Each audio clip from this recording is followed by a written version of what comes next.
están? Buenos días. Buenos días. Ánimo. Ánimo. Vamos a dedicar todo el tiempo posible a la sesión de preguntas y respuestas. ¿Es mejor? Empezamos. Buenos días, presidente. Usted va a estar, pero empezamos. Buenos días, presidente. Yo quisiera preguntarle, en estos días hemos estado publicando varios resultados de la Auditoría Superior de la Federación que se dieron a conocer. Entre ellos se detecta que en el Tren México-Toluca hubo un disparo de inversión en costos del 80% y además pues hubo pagos que no están justificados por más de 700 millones de pesos. A ver, en esta nueva etapa de su gobierno, ¿qué diferencia va a haber en estas obras? Había una visita el próximo jueves que se pospuso, saber también por qué también hoy se cancela el inicio de la reconfiguración de la refinería que tenía programado en Hidalgo, y saber qué habló ayer con Germán Larrea, si tuvo oportunidad de plantearle el tema de los mineros. Muchas gracias. Bueno, pues estamos enfrentando lo que es de dominio público, una situación de muchas irregularidades, una herencia de obras inconclusas, de inversiones sin beneficios. Parte de esas obras, que desafortunadamente no es la única, es el tren Toluca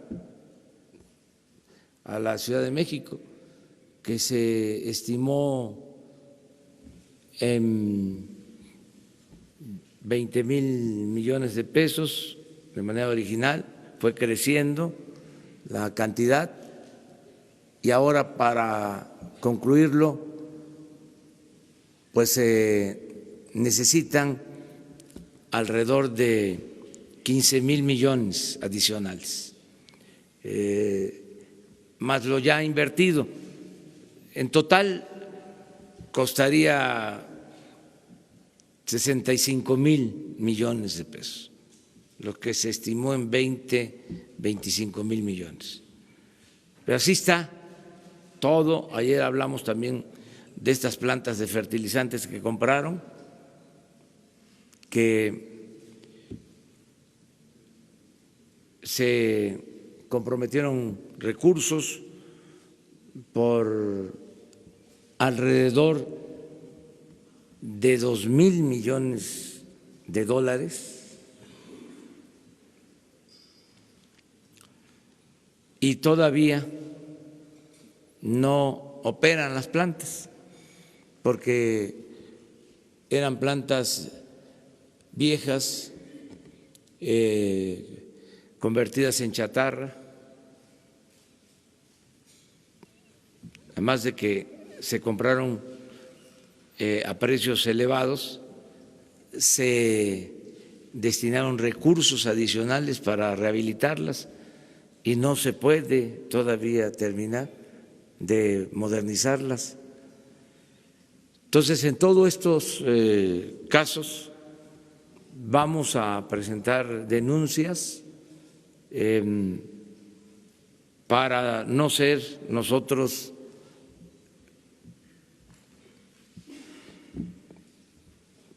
cómplices, porque si no lo mencionamos sería una omisión si no actuamos, y la instancia correspondiente va a decidir. Por eso la Fiscalía General, autónoma, independiente.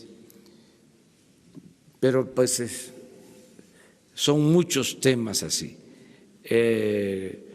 presas, hospitales, gasoductos, universidades, plantas, esto de los trenes. Les explico, por ejemplo, la situación del tren de Guadalajara. Estuvieron a punto de inaugurarlo. Se autorizaron para este año 1,000 millones de pesos, pero cuando pido el reporte de cuánto se requiere para terminarlo,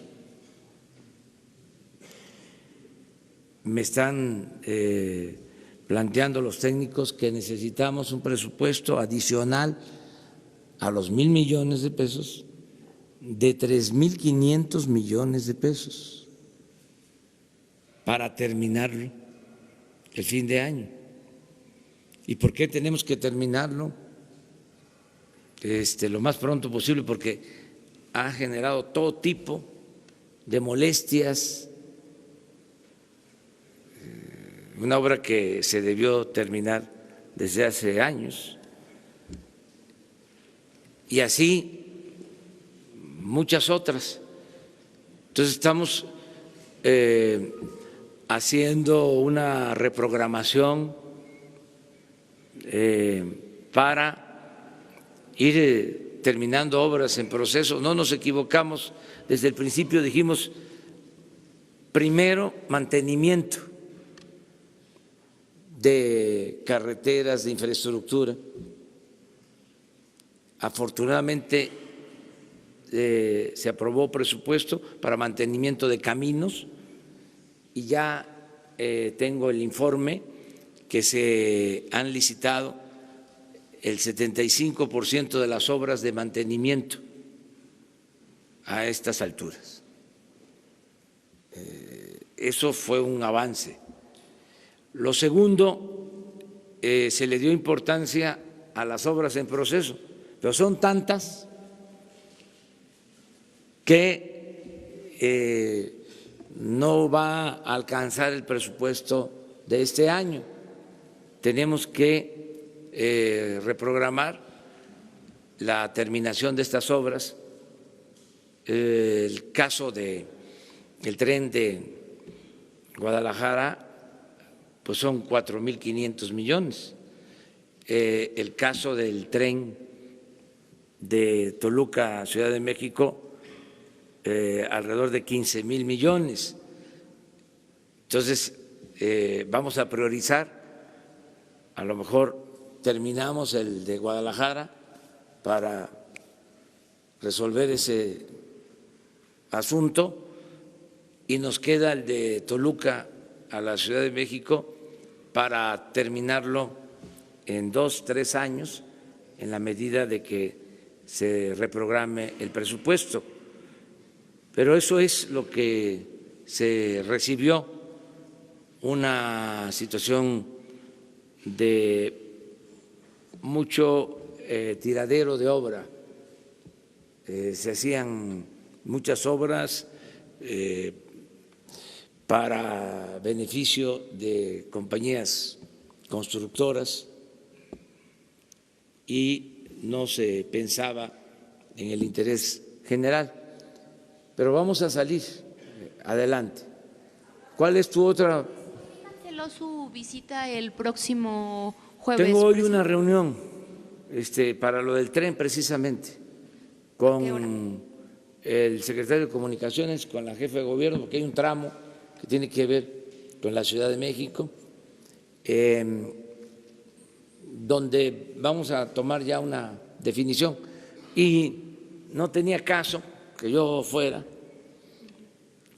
sin tener todos los elementos, por eso se pospuso. Y la segunda era la reunión que tuvo ayer con algunos empresarios. Vino Germán Larrea, y pudo comentarle el tema de los mineros. No exactamente lo de los mineros, pero sí me reuní con un grupo de empresarios para intercambiar puntos de vista con el propósito de que se invierta en el país, porque necesitamos que haya crecimiento de la economía, necesitamos generar empleos y fue muy buena la reunión. Ellos tienen inversiones en el sector minero, en el energético, tienen inversiones en comunicaciones, el grupo con el que me reuní, y lo voy a seguir haciendo para que se estimule la inversión, que haya confianza y que podamos contar con la inversión privada, nacional y extranjera, porque también debe de quedar claro que no nos alcanzaría la inversión pública para crecer como lo necesita el país. Necesitamos crecer a una tasa promedio anual del 4%, porque no olvidemos que en 36 años la tasa de crecimiento anual ha sido del 2%. En términos generales, en términos reales, prácticamente no ha habido crecimiento, porque si se descuenta el incremento poblacional, es casi cero en 36 años. Entonces, si no hay crecimiento económico, no hay empleos, no hay bienestar, no hay paz, no hay tranquilidad.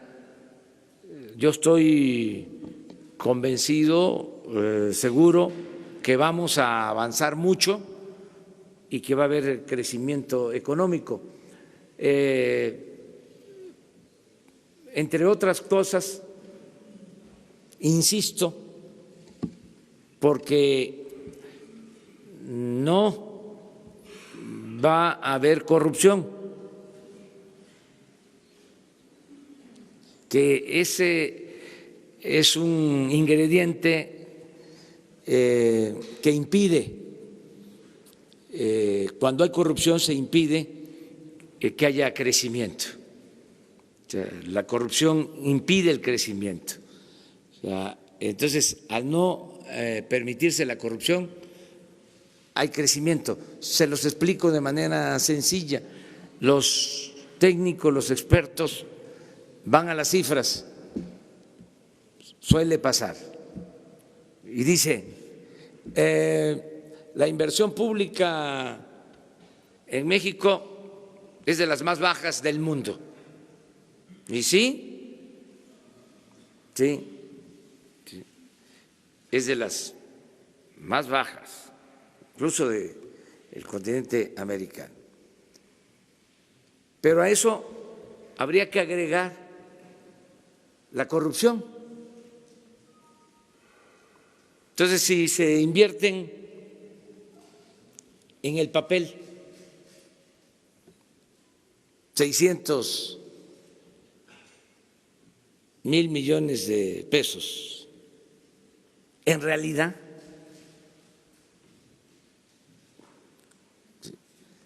son efectivos, si acaso, 300,000. Porque esa inversión pública se convierte en corrupción en su mayor parte, y además se hacen obras que no se terminan. ¿Qué va a pasar ahora? Que esos 600,000 millones en efecto van a ser inversión pública y no se van a ir por el caño de la corrupción.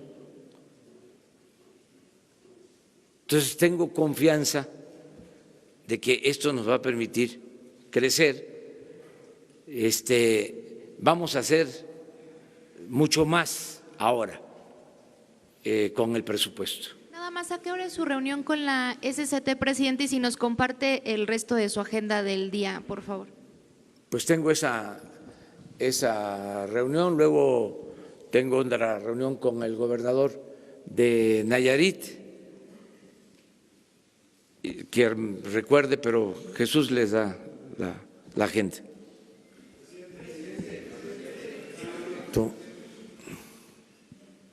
Vamos a 3 aquí, 3 y 3. Buenos días. ¿Qué información tiene sobre los refugios de mujeres en situación de violencia?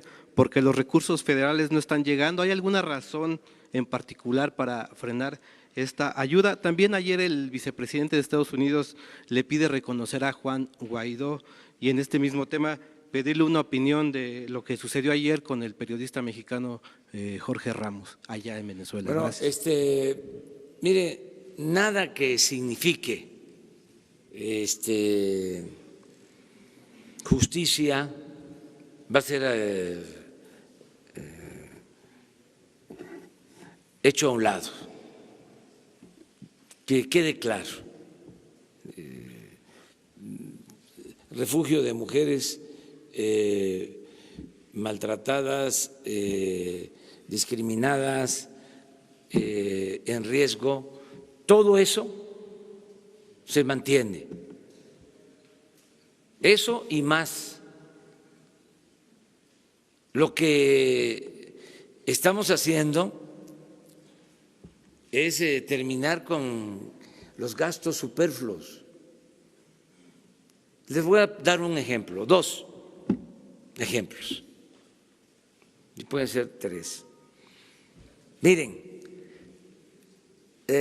1 millón de personas con discapacidad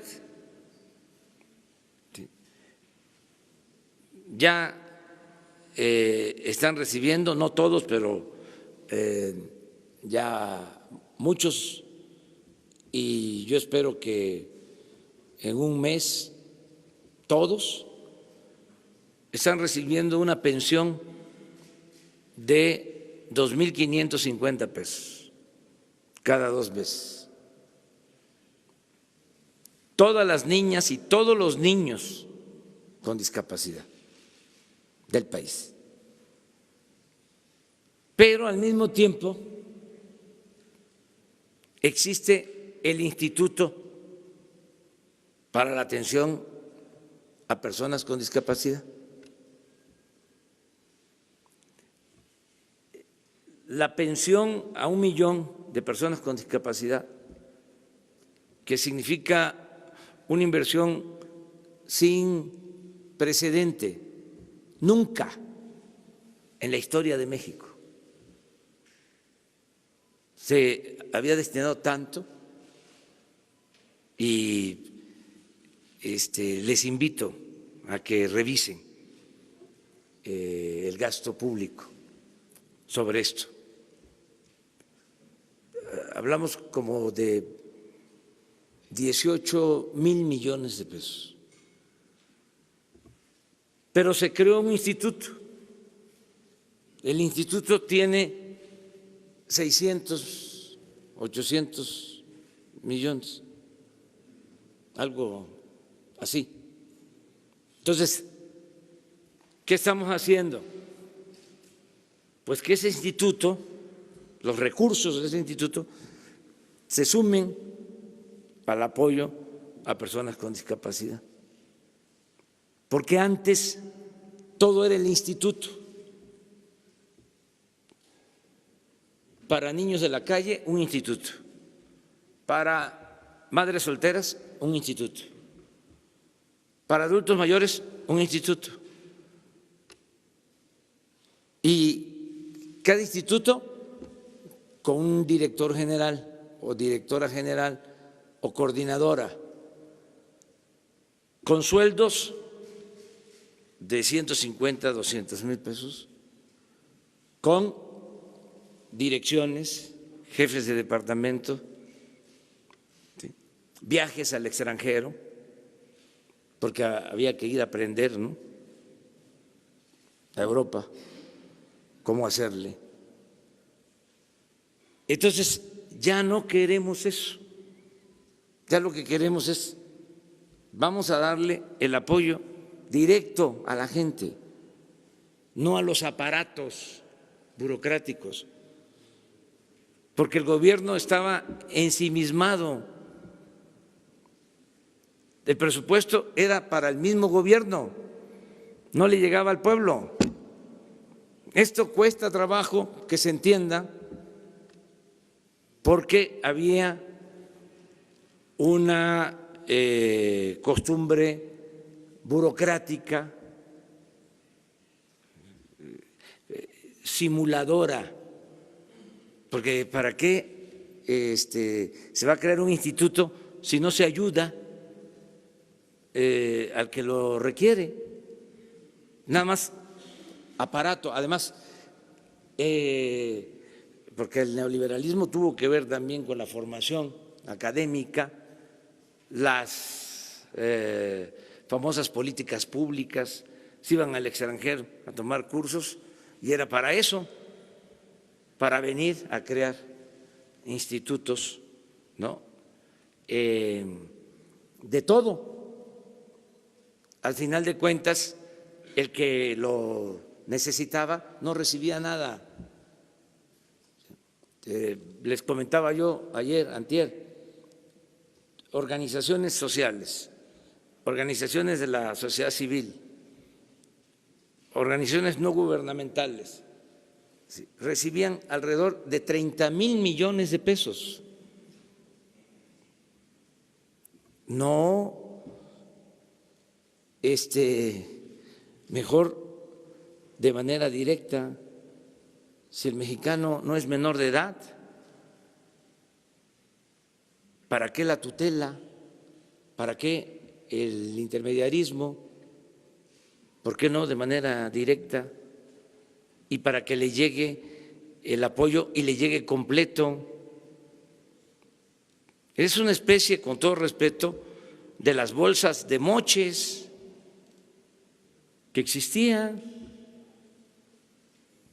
Por eso no les costaba trabajo aprobar el presupuesto, porque a cada diputado le daban para que distribuyera presupuesto. Eso es indebido, es ilegal. Por eso es el gobierno, por eso es el poder ejecutivo. No puede haber un gobierno paralelo. Entonces crearon toda esta concepción de la sociedad civil, también satanizando al gobierno, estigmatizando al gobierno. No, si las acciones se llevan a cabo a través del gobierno, no son eficaces y además se roban todo. Luego entonces, mejor dennos a nosotros el dinero. La política, por ejemplo, de deducir impuestos para fomento del arte, de la cultura, presumir con sombrero ajeno. Una empresa que no paga impuesto, se les regresan los impuestos para que ponga un museo de arte popular. Pues sí, nada más que ese dinero no entró a la hacienda pública. Ya esa política no va a continuar. Vamos a cambiar las cosas. Acerca de lo de Venezuela, no quiero meterme en opiniones de ninguna índole. Ya fijamos nuestra postura, está lo suficientemente clara, está en la Constitución, y como dicen los abogados, no quiero leerles el artículo.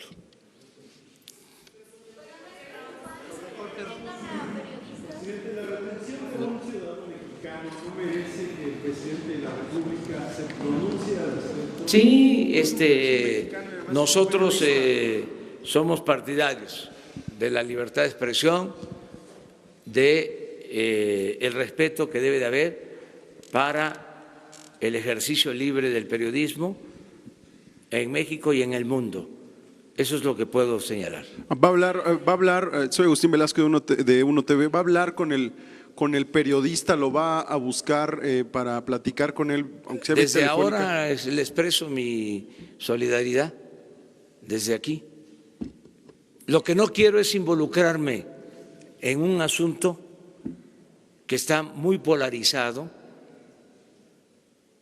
No quiero ser candil de la calle y oscuridad de la casa. Quiero primero atender nuestros asuntos, pero además apegarme a la política de principios que siempre se ha aplicado, desde luego, en los mejores tiempos. Sí. Aquí sí rectifico, no siempre. La política de no intervención y autodeterminación de los pueblos y solución pacífica de las controversias. Entonces, no quiero meterme en esto, es muy claro. México va a ser respetuoso de la decisión que tomen otros pueblos y otros gobiernos.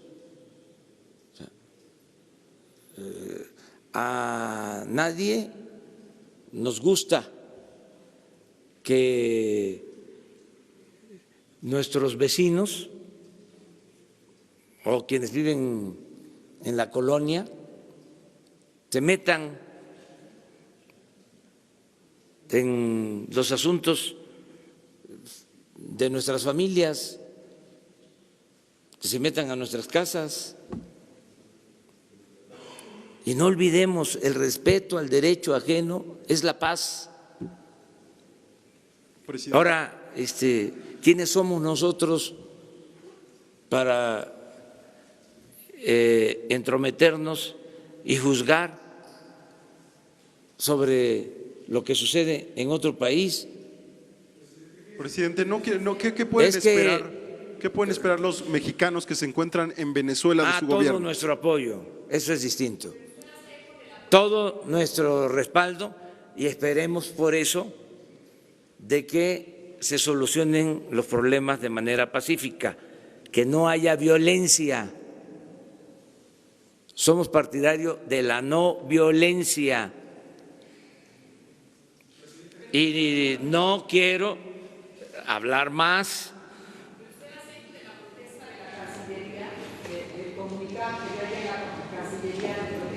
Que les quitaron el equipo a nuestros colegas de Univisión. La Cancillería de México tiene autonomía y respaldo lo que ellos sostuvieron. Usted también exige que le regresen las Sí, cámaras y el equipo. lo que pidió la Cancillería mexicana, pero no voy a abordar más sobre el tema, porque me metería yo a un terreno que no nos corresponde. Pero sí ratifica la protesta de la Cancillería. Sí, sí lo hizo nuestra Cancillería.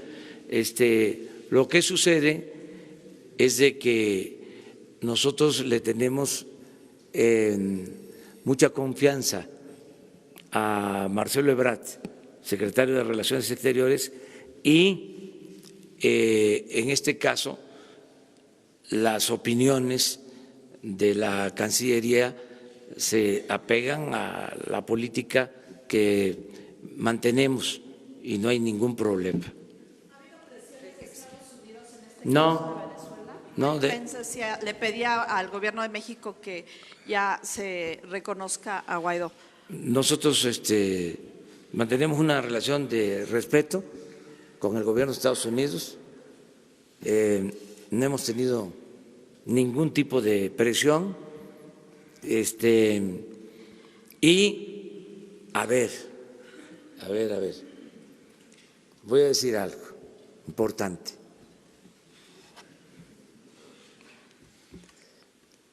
Convoco respetuosamente a las partes en conflicto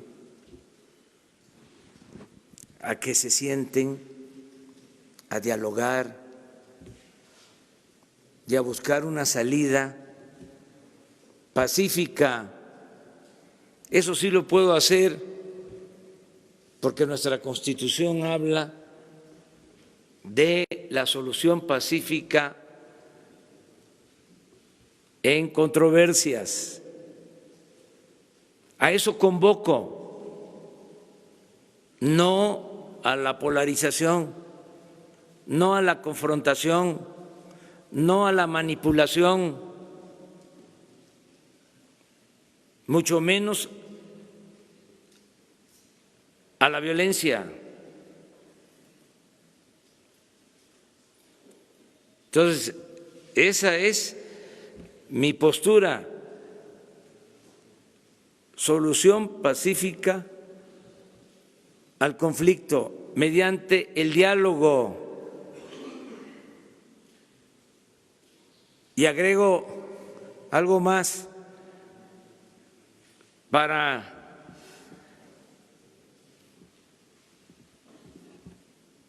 atender el asunto de la ayuda humanitaria, que se acuda a la ONU y a la Cruz Roja y que no se politice este tema. Lo digo con todo respeto y termino con la frase de Juárez: nada por la fuerza, todo por la razón y el derecho. Ya estoy expresando, pero ni siquiera me gusta la palabra condena. No uso yo eso. Una manifestación de protesta, pero esos términos polarizan. Ni cuando era yo opositor los usaba.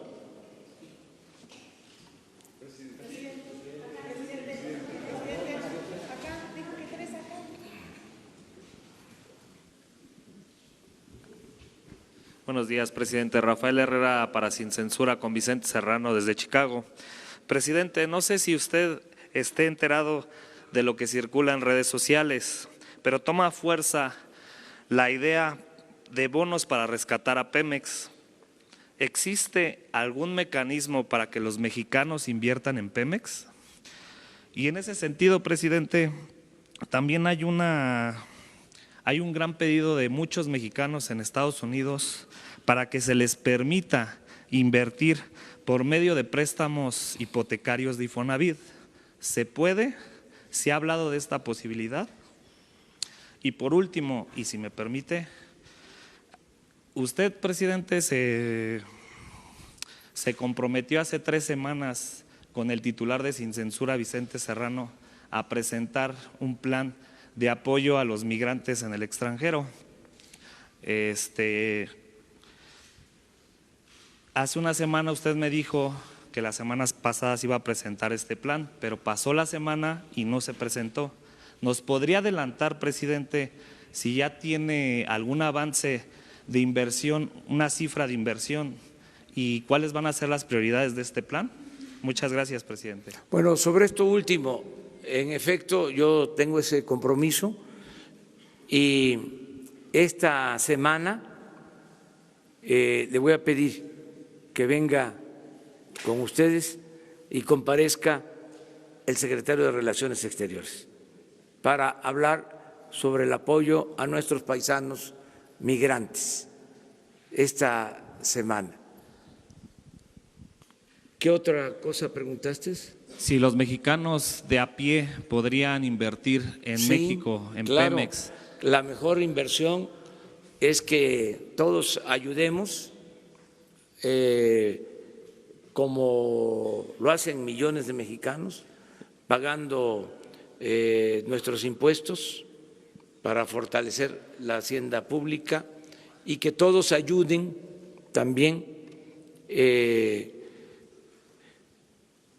actuando como guardianes para no permitir la corrupción en el país. esa es una forma de contribuir. Nuestros paisanos migrantes ayudan muchísimo, envían cada año a sus familiares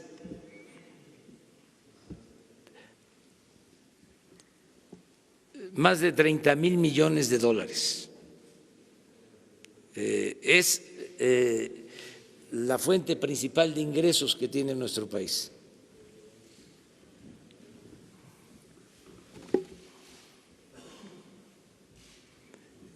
Es la principal fuente de ingresos que tiene. Ya me trajeron mi acordeón. Entonces, ayudan mucho, ¿sí? Y desde luego que están abiertas las posibilidades de inversión. En este caso, para Pemex, los ciudadanos de Apoe puedan invertir en bonos en Pemex para su rescate. Eso habría que verlo de acuerdo a las leyes vigentes, ¿sí? Pero estamos rescatando a Pemex porque se está invirtiendo, eso lo tienen que saber todos los mexicanos. Vamos a rescatar a Pemex. Se está invirtiendo como nunca en los últimos tiempos para producir más petróleo crudo y es un negocio muy rentable porque si no hay corrupción, extraer un barril de petróleo cuesta cuando mucho, $6. Y se está vendiendo en $54 el barril. O sea, no hay ningún negocio tan rentable como la extracción del petróleo. Lo que pasa es que se esmeraron en buscar destruir a Pemex, como se esmeraron mucho en destruir al país.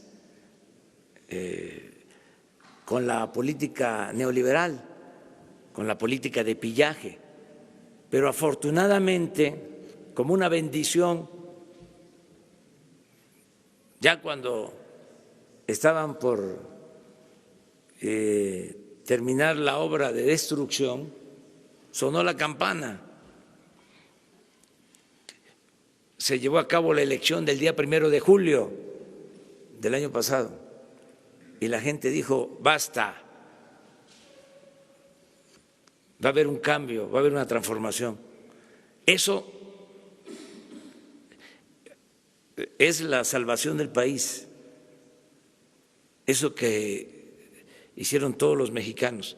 Y eso mismo, porque con todo respeto son muy mezquinos, les molesta a algunos. Por eso apuestan a que fracasemos, se van a quedar con las ganas. Ese sí es un desafío, es un reto. Vamos a rescatar a Pemex y vamos a rescatar a México.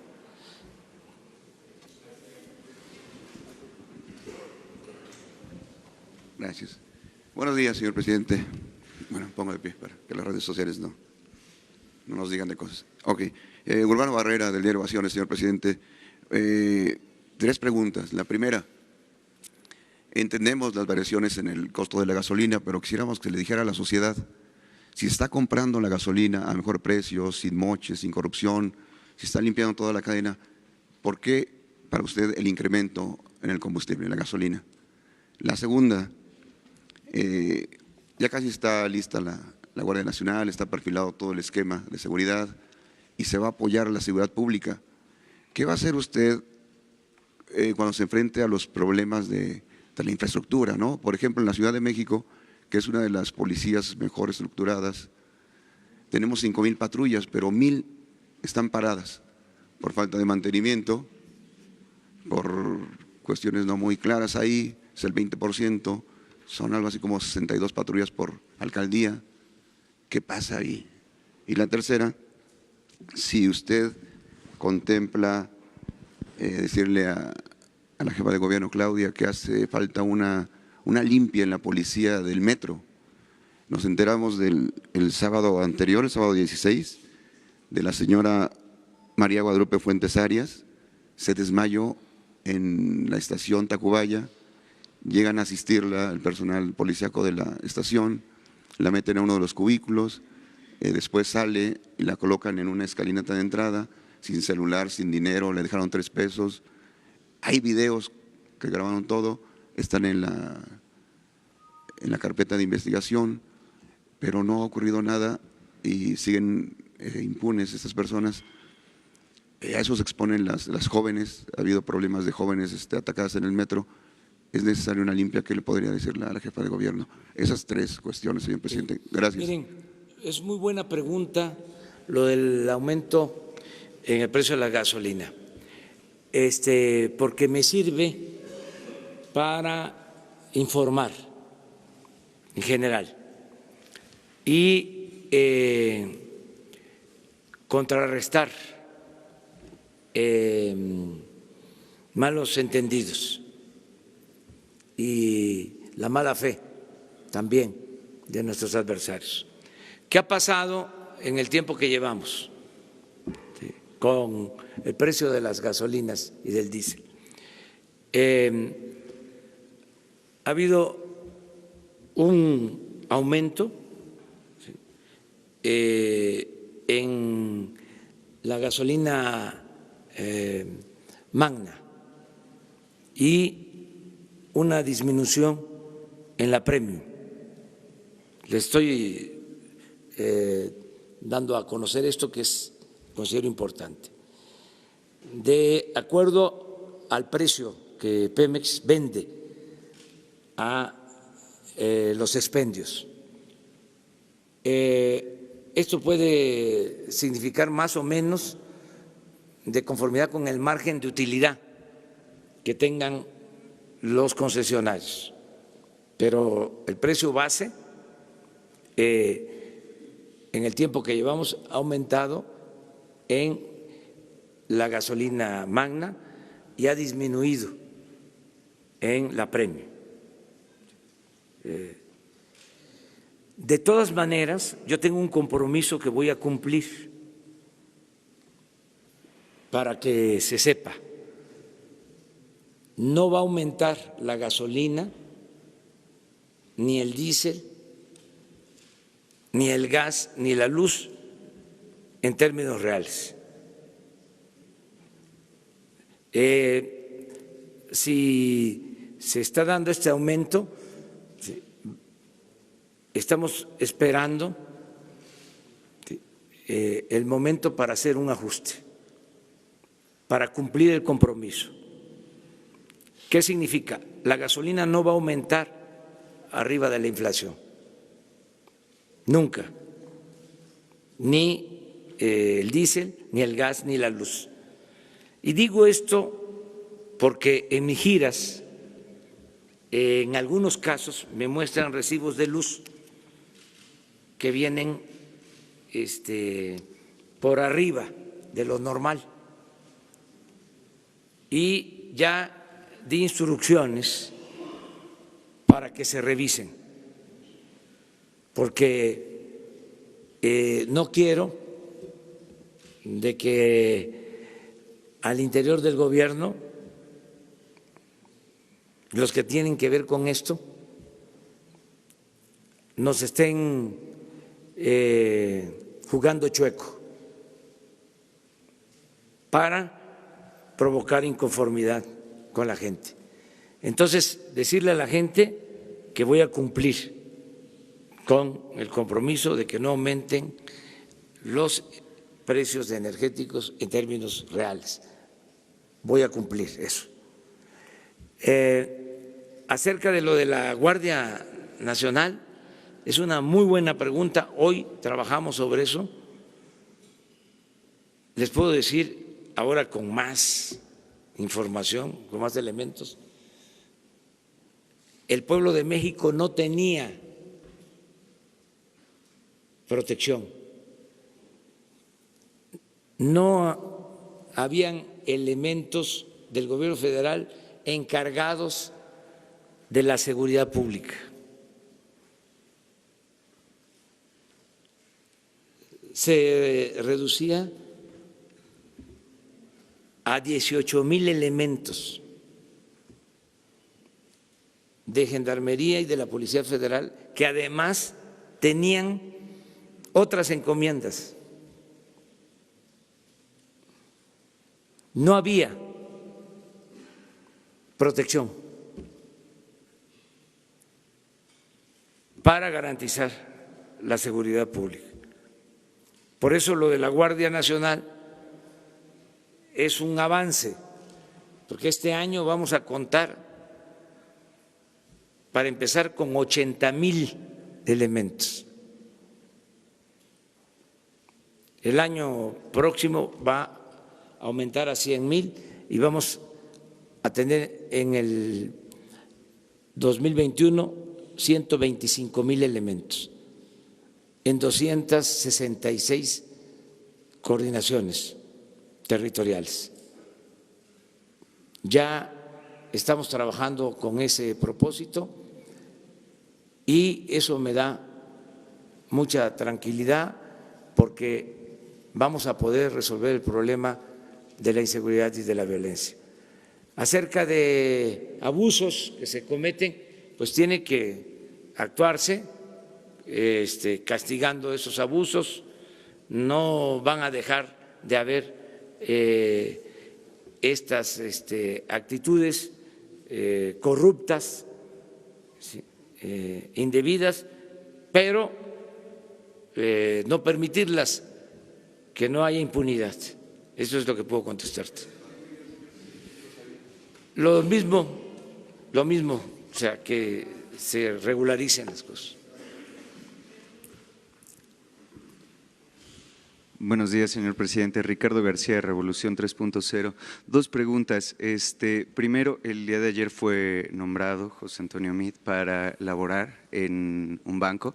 Entonces, bueno, quisiera saber su opinión al respecto. Si así como en la semana pasada podría haber señalamientos de conflicto de intereses, puesto que él ha laborado en el servicio público durante muchos años. Y en otro tema, después, a raíz de la muerte de un activista de Samir, en torno a la presa, a la termoeléctrica, se ha desatado una serie de posicionamientos por parte de la sociedad civil en torno a que al día de hoy suman 14 activistas y comunicadores que han muerto durante su sexenio. Saber si se está trabajando en una ley o una modificación a la ley de protección de defensores y periodistas, porque muchos de ellos inclusive estaban bajo la protección de ese mecanismo federal cuando pues ocurrió su muerte. Muchas gracias. Sí,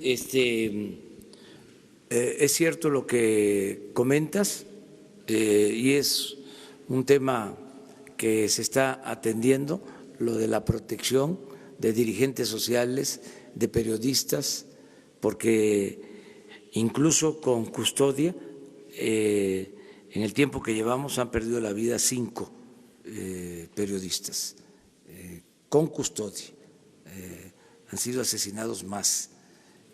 Estamos atendiendo esto, es parte de lo mismo, de la descomposición en que está el país y la falta de protección y de atención al problema de la inseguridad y de la violencia. Se dejó sin atender este asunto y se fijaron otras prioridades. El cambio que se está dando ahora es la protección a los ciudadanos en seguridad pública, básicamente. Eso es lo que estamos haciendo. Lo primero que me preguntaste es sobre un posible conflicto de intereses que pudiera… Gracias. Sobre un posible conflicto de intereses que pudiera haber en torno a la reciente designación para laborar en un banco de José Antonio Meade. Pues ya hablé de eso, ya no quiero que llueva sobre mojado. Lo que sí puedo mencionarles es que está, o reiterar, que hemos presentado una iniciativa de ley para que esto no suceda, para que exista una veda de 10 años, que los funcionarios públicos que terminen no puedan en 10 años laborar en empresas afines al cargo que desempeñaron. Pueden dedicarse a la docencia, a la investigación, a otras actividades, pero no a las actividades vinculadas a los cargos que desempeñaron.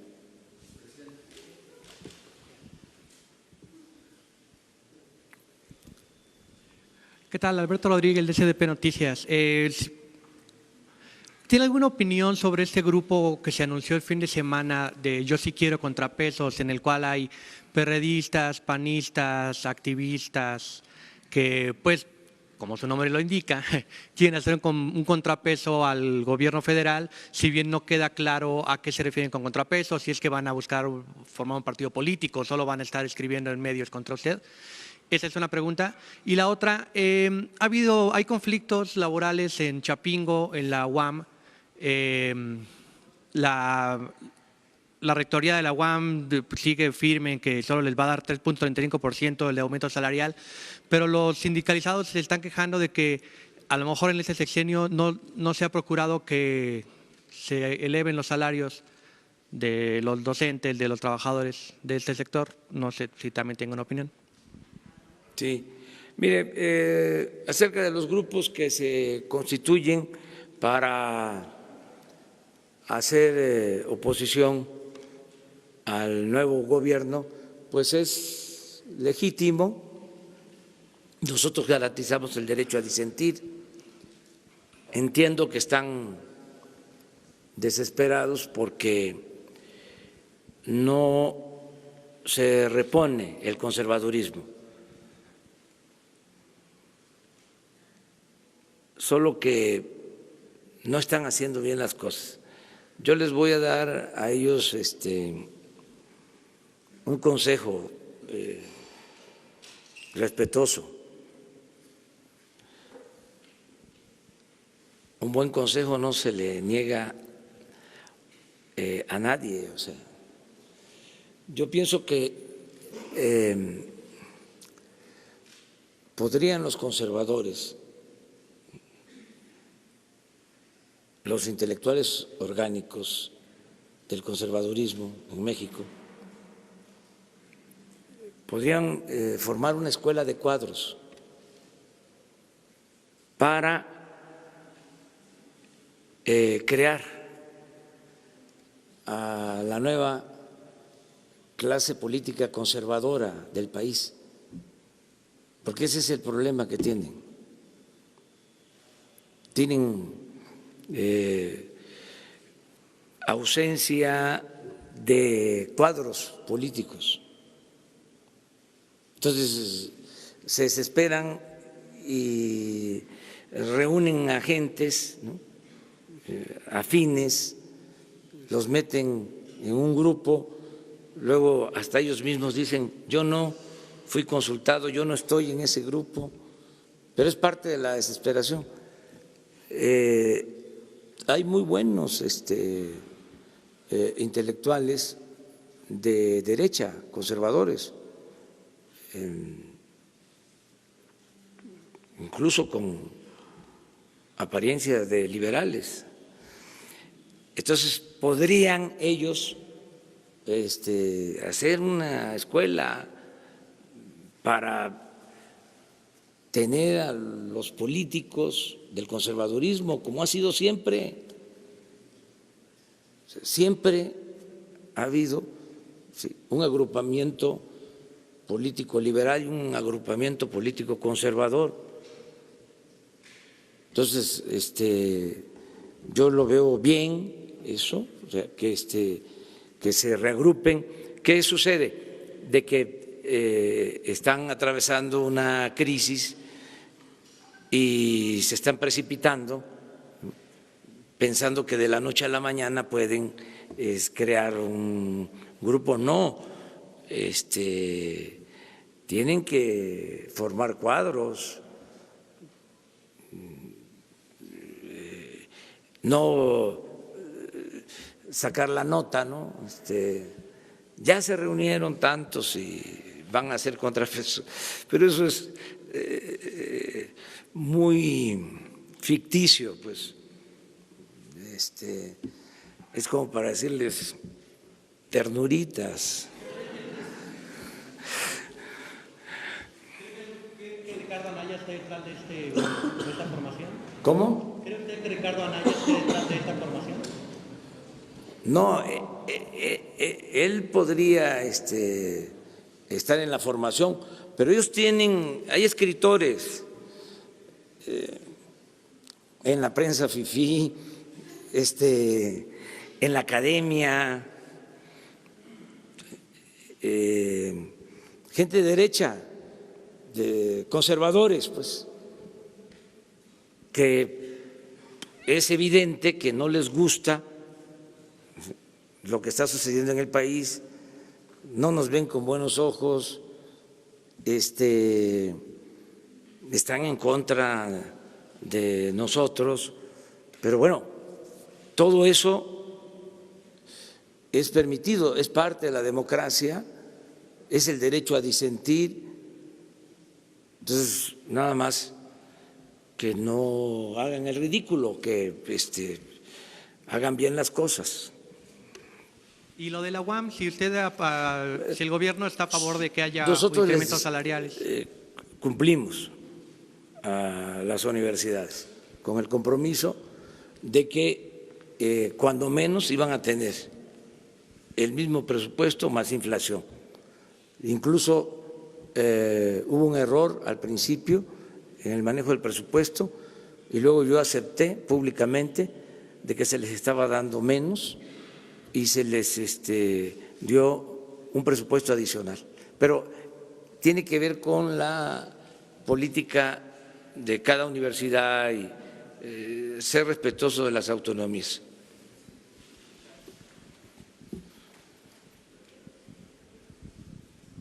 Buenos días, presidente de México, servidor Carlos Pozos, líderes mexicanos y Petróleo y Energía. Presidente, ahorita usted acaba de hacer esta convocatoria. ¿Pondría usted alguna fecha y ofrecería usted alguna instalación aquí en la Ciudad de México, el Castillo o Tlatelolco, para este diálogo que propone en Venezuela? Sí, si nos los piden las partes. México siempre estaría en condiciones de ayudar en la realización de un diálogo para conseguir la paz en cualquier nación. Están abiertas las puertas de nuestro territorio para que se dialogue. Y ese papel de intermediación para que haya diálogo lo podrían hacer no solo los mexicanos, no solo nosotros, lo podrían hacer los uruguayos, diplomáticos de prestigio mundial, la ONU, incluso hasta el Papa Francisco, que ya lo ha hecho. O sea, acuérdense de que hubo un acercamiento durante el gobierno del presidente Obama con el gobierno de Cuba y participó el Papa Francisco en el logro de ese diálogo. Y lo mismo para el caso de Colombia, en un acuerdo de paz. Entonces, sí hay forma de que se busque una salida pacífica al conflicto de Venezuela y es cosa de que las partes muestren voluntad para eso. Esa es una de las razones por las que nosotros no queremos tomar partido, porque si todo el mundo se dedica a condenar a una o a otra de las partes, pues entonces no va a haber política. ¿Para qué se fundó la política? ¿Para qué se creó la política? ¿Para qué es la política, entre otras cosas? Para evitar la guerra. Y más la diplomacia. Entonces, ¿qué vamos a estar aquí o en cualquier otro lugar con dimes y diretes, a favor, en contra, polarizando? Yo creo que si nos importan los pueblos, ¿sí?, hay que actuar con responsabilidad, no en función de la carga ideológica o de los intereses hegemónicos, sino en función del interés general y del interés de los ciudadanos de manera auténtica, de manera real, no utilizar pretextos que no tienen que ver con el sentido común. A veces yo no me puedo meter, tengo que estar ahí en el límite, ¿no? Pero hay cosas que ofenden la inteligencia, de veras.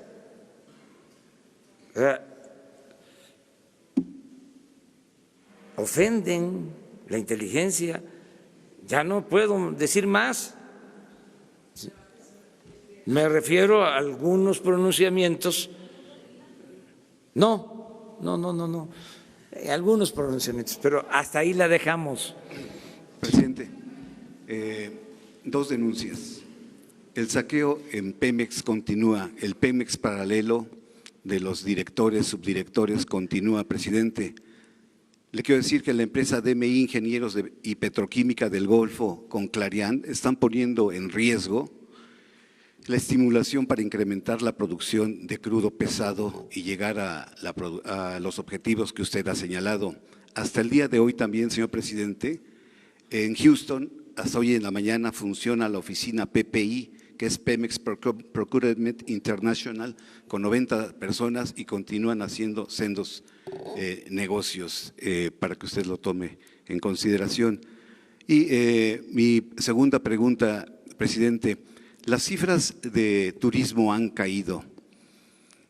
¿Qué va a hacer el gobierno sin promoción turística en el extranjero? ¿Cómo atraer esa inversión para atraer turismo y sea el motor del desarrollo económico también?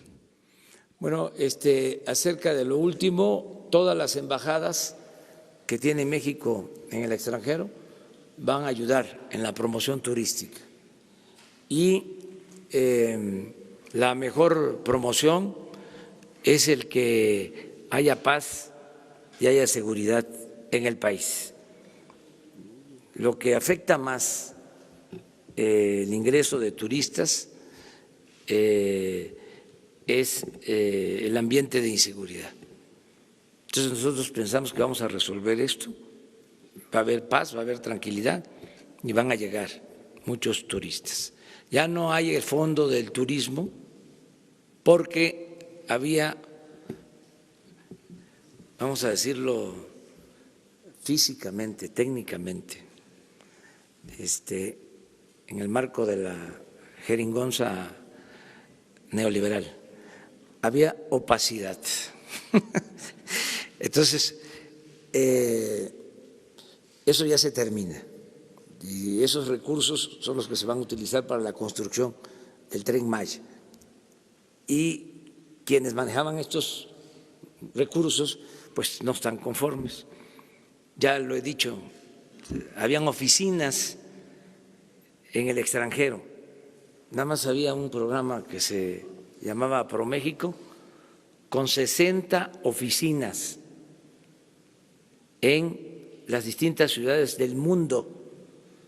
Ustedes han visto aquí, en la capital o en cualquier estado de la República, una oficina pro Francia, pro Alemania, pro Estados Unidos, pro Japón.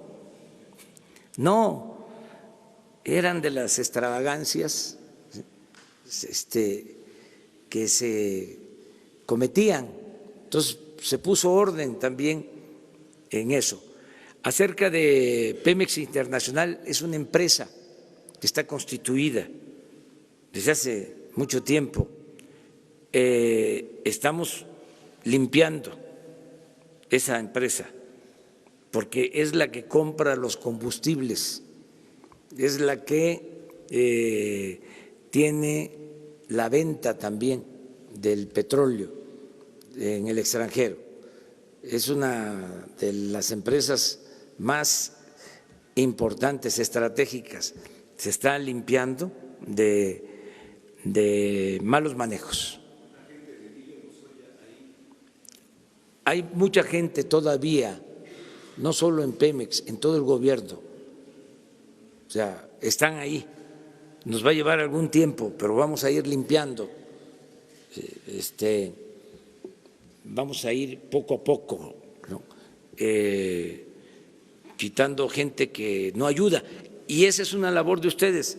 ¿Quiénes han ayudado más? De aquí, de esta conferencia, salió lo del subdirector de Pemex, ¿no? O sea, que no se le está juzgando porque no es juicio sumario, es, a ver, que se haga la investigación. Mientras tanto, espera, ¿sí? Pero salió de aquí, de este rango. Acaba de haber un caso en aduanas que se denunció aquí, ¿sí? También. Y así muchos otros. Entonces, que todos ayudemos, transparencia, ¿sí? Para que se termine con la corrupción. Terminamos contigo.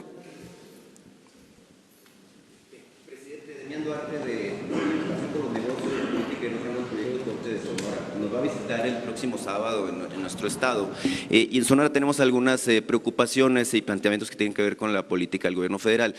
Uno de ellos es, tenemos la carretera interminable, tiene 20 años reconstruyéndose la carretera federal 15 en el tramo Estación Don Nogales. Se le han invertido 23,000 millones de pesos y no se ha terminado. Incluso Peña Nieto fue la última semana de su gobierno y la entregó sin terminar.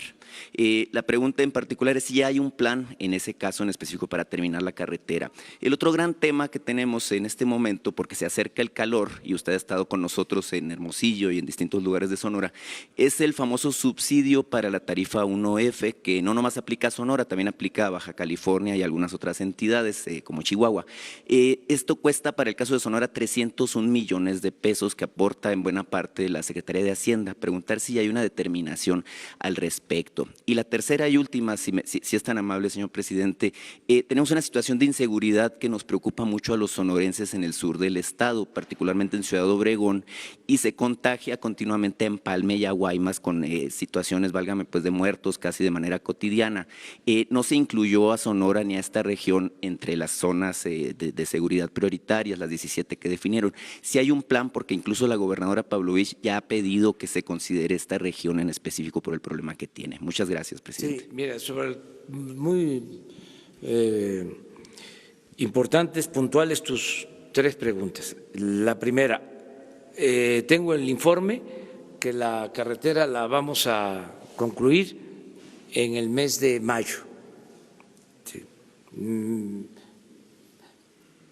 No quiero decir para abril o para mayo, pero el ingeniero Cedri acaba de estar en la revisión de el tramo que nos falta de concluir, que es el de Santana Nogales. Es ahí donde tenemos más problemas.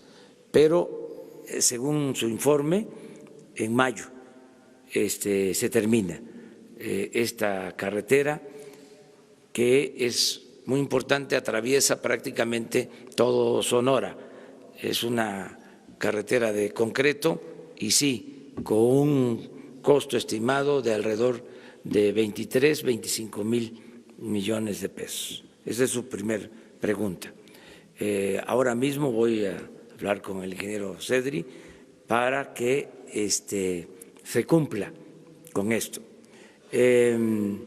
Lo segundo, en Sinaloa me hicieron el mismo planteamiento sobre la temporada de calor y el subsidio que Hacienda destina para la energía eléctrica. Lo estoy revisando, este asunto, pero el propósito es que no se afecte a la población, que lo que ya es un compromiso del gobierno se mantenga. De todas maneras, lo voy a revisar, me lo han planteado en el norte del país, me lo plantearon, repito, en Sinaloa y ahora me lo planteas tú de Sonora. Sobre lo tercero, en efecto, de Sonora la zona con más violencia es el sur, de Cajeme, desafortunadamente, y no se incluyó en las primeras regiones prioritarias porque se hizo una revisión y aunque hay violencia en Cajeme, la situación de las 15 regiones que se seleccionaron es todavía peor que lo que sucede en Cajeme. Por ejemplo, yo les comentaba aquí que se seleccionó Tijuana porque teníamos hasta 20 homicidios diarios. Entonces se tuvo que actuar de inmediato y así se hizo la selección. Pero muy pronto ya vamos a atender 150 regiones del país con la Guardia Nacional. Yo espero que ya se apruebe la Guardia por la Cámara de Diputados, que nos ayuden en los congresos locales, porque es una reforma constitucional que requiere de la mayoría de los congresos locales en su aprobación, pero ya tenemos el plan y ya se autorizaron los recursos, el presupuesto para la Guardia Nacional. Y de esta manera vamos a estar en mejores condiciones de atender la demanda de seguridad en Sonora y en todo el país. Muchas gracias. ¿No, cómo? ¿Ya vio el video de la detención de la maestra Esther Gordillo hace 6 años? No lo he visto. ¿Hay condiciones para que regrese la maestra al escenario político? No, es que no he visto el video. Déjame que yo lo vea. No, pero digo, aparte, esto es aparte. La sección 22 de la CENTE se está manifestando afuera de Palacio Nacional en ese momento. Esta organización recibía recursos de parte del gobierno federal. Usted ha hecho el compromiso de que se van a seguir cumpliendo esos compromisos. ¿Habrá algún momento en que se sienten con la CENTE para evitar ese tipo de presiones que hacen en contra de gobiernos estatales, el propio gobierno federal, toda vez que están anunciando que se van a quedar en plantón permanente aquí hasta que ustedes cumplan el pliego petitorio que les quieren entregar? Y segundo, presidente, rapidísimo, hoy publicamos también que de acuerdo con información del INEGI, durante diciembre se creció solamente al 0.2%. ¿Hay expectativa de que el crecimiento, como usted ha ofrecido, sí se alcance la cifra del 4% que nos ha comentado desde la campaña? Ahí vamos a ir 4% en promedio en el sexenio. Vamos poco a poco, pero sí tenemos confianza de que va a haber crecimiento y que vamos a cumplir nuestras metas. Aceptamos todos los desafíos. Acerca de las protestas, se atienden todas y es parte de nuestro trabajo escuchar a quienes están inconformes y buscar respuestas. Una ya, ¿no? A ver tú. Buen día, presidente Andrés Manuel López Obrador. Soy Dalirio Oropesa de Pie de Página, piedepagina.mx. De acuerdo con las actas, ganó el no a la termoeléctrica en 11 municipios que son directamente afectados. También son afectados por el proyecto integral Morelos. Incluso en Ayala, que es la tierra del jefe Emiliano Zapata, los resultados son 3,000 a 300. ¿Cómo va a proceder el gobierno respecto a esto? En suma, ¿qué va a hacer su gobierno para garantizar el derecho constitucional internacional a que los pueblos sean consultados por sus modos propios? En Huesca hubo una asamblea en donde fue un rotundo no, igual se replicó en Hueyapan, en donde hubo un rotundo no. Entonces, por este lado, pues, ¿cómo se va a respetar el derecho a los pueblos a decidir? Y ¿cuál es la posibilidad de que a través de la UNESCO puedan pedir vulcanólogos y sismólogos para analizar la cuestión del proyecto integral Morelos, ya que pues varios riesgos han sido señalados por parte de la UNAM, de la UAP, de la UAM, en torno a los gasoductos que rodean el volcán? Entonces, pues estas cuestiones. Sí, se está consultando a organismos internacionales para que den su opinión. Ya hemos firmado incluso acuerdos, lo hicimos aquí, para ver la calidad del agua y estamos dispuestos a que cualquier organismo internacional revise esta situación. Y acerca de la consulta, pues lo que se hace es preguntarle a la gente, eso es la democracia. Pero ¿cómo, por ejemplo, Cuernavaca no podría decidir encima de los pueblos que están directamente afectados? Pues todos somos afectados en un sentido o en otro, porque si la planta no funciona, se tiene que comprar la energía eléctrica a empresas extranjeras a precios elevados, se tiene que pagar subsidio, se afecta a toda la población, o sea, es como se le quiera ver. Yo entiendo que existe inconformidad de parte de los afectados directos, pero también hay una afectación a la hacienda pública. El presupuesto es dinero de todos, son 25,000 millones de pesos. Entonces, no es un asunto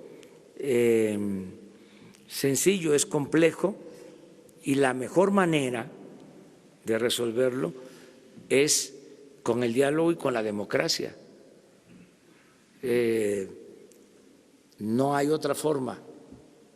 El que si existe una inconformidad, existe un conflicto, vamos a preguntarle a la gente, que la gente decida. Eso nunca se había hecho en el país, nunca. Y por eso también mi reproche fraterno a las organizaciones que se presentan como de izquierda o radicales. Para mí eso es conservadurismo, eso es mantener el statu quo, es decir, es conservar, que sigan las cosas igual. una realidad se conoce para transformarla. Entonces, no es nada más conocer la realidad, sino transformarla. El que se utilice la democracia para resolver los problemas es un gran avance en un país donde casi nunca ha habido democracia.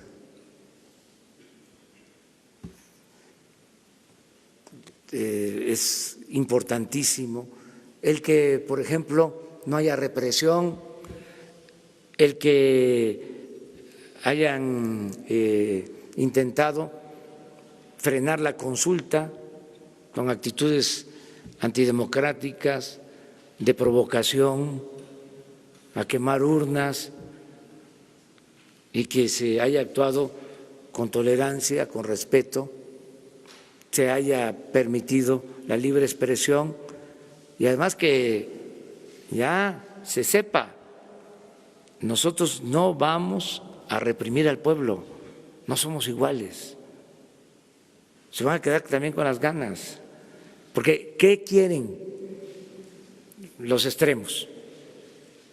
La extrema derecha y la extrema izquierda, que suelen tocarse, quieren vernos a nosotros convertidos en lo mismo. ¿Cuánto tiempo estuvieron diciendo? Bueno, hasta los movimientos más famosos, que fueron muy importantes en su tiempo, que decían, ¿para qué votar? ¿Cómo van a estar buscando votar por ellos si son lo mismo? Tuve que decir que no nos podían meter a todos en el mismo costal, que a mí me podían llamar peje, pero no era lagarto, ¿sí? Pero su planteamiento era ese, y por eso no llamaban a votar. Sí. Bueno, hubo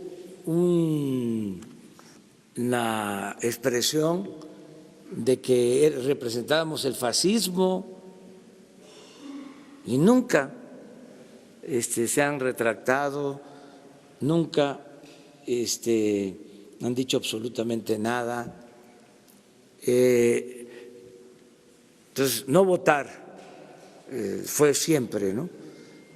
Y portarse bien con los gobiernos de derecha.